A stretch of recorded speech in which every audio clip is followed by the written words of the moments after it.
मेरा नाम है ख्वाहिश और मेरी जादुई कहानियों में आपका स्वागत है। उत्तर प्रदेश के एक छोटे से गांव बंसिया में ठेठ देहात की जिंदगी बसर करने वाली एक लड़की थी, बिजुरी। उसका नाम जितना छटपटा था, किस्मत उतनी ही कड़वी। गरीब किसान की बेटी थी, पढ़ी लिखी नहीं, पर होशियार बहुत थी। घर की हालत खस्ता थी, सो बमुश्किल 16 साल की उम्र में उसका ब्याह पास के ही गांव बरौली में कर दिया गया। बरौली में उसका ससुराल था, मिट्टी का टूटा फूटा मकान, 2 भैंसें और एक बूढ़ी सास। उसका पति गुल्लू दिन भर खेत में हल चलाता और रात को खटिया पर पड़ा खांसता रहता। बिजुरी ने सब कुछ स्वीकार कर लिया, पर मन ही मन उसे लगता कि उसकी किस्मत में कुछ रहस्य छुपा है।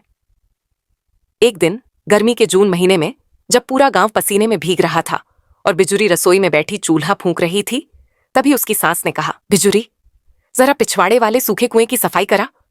बहुत दिन से देखा नहीं, शायद कुछ काम आ जाए। बिजुरी एक टोकरी और झाड़ू लेकर गई। कुएं की मुंडेर पर बैठी, जैसे ही उसने झाड़ू अंदर फेंकी, अजीब सी ठंडी हवा उसके चेहरे से टकराई। पसीने से तरबतर शरीर को जैसे अचानक शीतलता मिली। हैरान हो गई वह। उसने नीचे झांकने की कोशिश की, लेकिन वहां अंधेरा था। तभी उसके हाथ में लगा एक रस्सी का सिरा जो कुएं में लटक रहा था। न जाने क्यों उसने उसे पकड़कर धीरे धीरे नीचे उतरना शुरू किया। करीब 30 फीट नीचे उतरने पर उसे एक पत्थर की सतह मिली। वहां एक दरवाजा था जिस पर लिखा था, सिर्फ सच्चे दिल वालों के लिए। डरते डरते उसने दरवाजा खोला। अंदर जो देखा, उसकी आंखें फटी की फटी रह गईं। एक बड़ा तहखाना था और उसमें रखा था बर्फ का बना हुआ एक चमकता हुआ पलंग, बर्फ का कूलर जो अपने आप हवा चला रहा था, और बर्फ का रसोई का पूरा सामान, चिमटा, तवा, बेलन, सब कुछ बर्फ का। मगर वह पिघल नहीं रहा था। एक बूढ़ी औरत वहां खड़ी थी।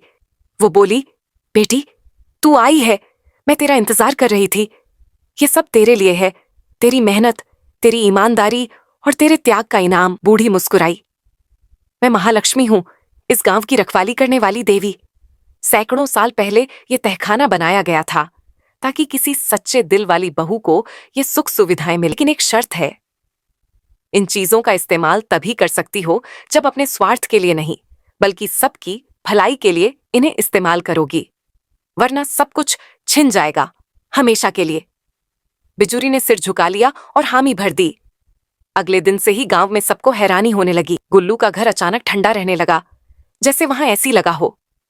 बिजुरी अब बिना आग जलाए रोटी बना देती और उसकी सांस चौंकती रह जाती। कोई बीमार होता तो बिजुरी का बना नींबू पानी उसे ठीक कर देता। सब कहते, बिजुरी के हाथ में कोई जादू है। धीरे धीरे गांव वालों को मालूम चला कि बिजुरी के घर में कुछ चमत्कार हो रहा है। एक दिन गांव का सरपंच खुद आया और बोला, बहुरिया, हमारे पंचायत भवन में गर्मी से बच्चे पढ़ नहीं पाते, कुछ मदद करोगी? बिजुरी ने बिना एक पल गंवाए बर्फ का कूलर तहखाने से लाकर पंचायत भवन में रख दिया। पूरा गांव ठंडी हवा में पड़ने लगा। लेकिन जैसे जैसे लोगों को पता चला कि उसके पास जादुई बर्फ का सामान है, कुछ लालची लोगों की नजरें उस पर पड़ने लगीं। गांव के ही 2 भाई, बल्ली और हरिया, जो पहले शहर जाकर लूटपाट करते थे, अब गांव लौटे और बिजुरी की ताक में लग गए। एक रात वे दोनों चोरी छिपे उसके घर में घुसे। तहखाने का दरवाजा उन्होंने ढूंढ निकाला और भीतर घुस गए। बर्फ का बेड देखा तो हरिया बोला, इसे बेचेंगे तो लाखों मिलेंगे। जैसे ही उन्होंने बेड को छूने की कोशिश की, वह अचानक लाल हो गया। गर्म लावे की तरह उसमें से धुआं निकलने लगा। तभी वहां फिर वही बूढ़ी देवी प्रकट हुई। लालचियों, तुमने शर्त तोड़ी है, जाओ पत्थर बन जाओ। अगले ही पल दोनों भाई पत्थर में बदल गए और तहखाना अपने आप बंद हो गया। सुबह गांव में खबर फैली कि बल्ली और हरिया की मूर्तियां कुएं के पास पड़ी हैं। बिजुरी ने कुछ नहीं कहा, बस मुस्कुरा दी। सरपंच ने उसे पंचायत में बुलाया और सबके सामने कहा, बिजुरी बहू, तुमने दिखा दिया कि चमत्कार से ज्यादा जरूरी है दिल की सच्चाई। तुम्हें हम गांव की देवी का दर्जा देते हैं। उस दिन से गांव में हर साल बिजुरी उत्सव मनाया जाने लगा, जिसमें गांव की सभी बहुएं उसे फूलों से सजाती और बच्चियों को सिखाया जाता कि सच्चाई और सेवा का फल हमेशा मिलता है, चाहे बर्फ से ही क्यों ना मिले। Bye bye. ऐसी और जादुई कहानियाँ देखने के लिए वीडियो को लाइक करें और चैनल को सब्सक्राइब करें।